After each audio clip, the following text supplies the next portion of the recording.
ప్రభువైన యేసుక్రీస్తు నామములో మీకు సమాధానం కలుగును గాక.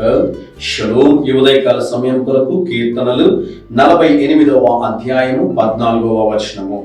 ఈ దేవుడు సదాకాలం మనకు దేవుడై ఉన్నాడు. దేవుని నామానికి స్తోత్రం కలుగును గాక. మరొక మాట చదువుతాను చూడండి. మరణం వరకు ఆయన మనల్ని నడిపించును. దేవుని నామానికి స్తోత్రం కలుగును గాక.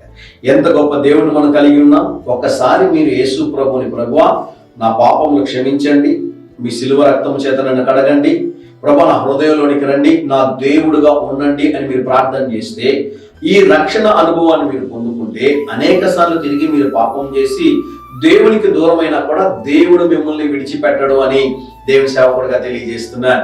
కొంతమంది దేవునికి ఆరంభ దినాల్లో చాలా నమ్మకంగా ఉంటారండి. అయితే ఏవో కారణాలను బట్టి, పరిస్థితులను బట్టి దేవుని విడిచిపెట్టి పాపం చేసి దేవునికి దూరం అయిపోతూ ఉంటారు. అటువంటి వారిని విడిచిపెట్టడం దేవునికి ఇష్టం లేదు కనుక దేవుడు అనేక అవకాశాలు వారికి ఇస్తాడు. వారు అప్పటికే మారకపోతే ఏం చేస్తాడు అంటే, వారు దేవునితో నిత్యము ఉండాలనే ఉద్దేశంతో దేవుడు వారికి రోగాన్ని కలుగజేస్తాడు. అప్పటికైనా వారు ఆ మరణ పడక మీద ప్రార్థన చేసి దేవుని వైపు తిరిగితే దేవుడు సంపూర్ణ ఆరోగ్యాన్ని ఇస్తాడు. వారు ఇక మాట వినరు అనుకుంటే వారిని దేవుడు అనారోగ్యంతో మరణ పడక మీద ఉంచి సంపూర్ణ రక్షణ అనుభవాన్ని దేవుడు వారికి దయచేసి వారిని నరకములోనికి పంపించక, విడిచిపెట్టక తన పరలోక రాజ్యానికి చేర్చుకుంటాడని దేవుని సేవకుడుగా తెలియజేస్తున్నాను.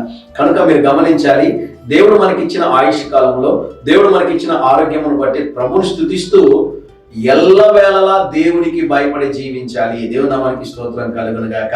మరణ పర్యంతము మనకి తోడై ఉండేటటువంటి దేవుడిని కలిగి ఉన్నాం. అందును బట్టి ప్రభువును మనం స్తుతించాలి. ప్రభువా మీరు ఎంతైనా నమ్మదగిన దేవుడు, నాకు తోడున్నందుకు వందనాలు, నన్ను నడిపించండి ప్రభు అని మీరు చెప్పగలిగితే, మరణ పర్యంతం మిమ్మల్ని విడువక బలమైన కార్యాలు దేవుడు మీ జీవితంలో జరిగిస్తాడని దేవుని సేవకులుగా తెలియజేస్తున్నాను. ధైర్యంగా ఈ దినాన్ని ఎదుర్కోండి. దేవుడి సన్నిధి మీకు తోడుగా వచ్చింది గాక. ప్రియ పరలోకపు తండ్రి, మీరు ఇచ్చిన శ్రేష్టమైన వాగ్దానము కొరకే వందనాలు. ఈ దినం మా ప్రియులు తలపెట్టుచున్న ప్రతి కార్యములో ప్రభువా మీరే జయమును అనుగ్రహించమని యేసు నామములో ప్రార్థిస్తున్నాము తండ్రి. ఆమేన్, ఆమేన్.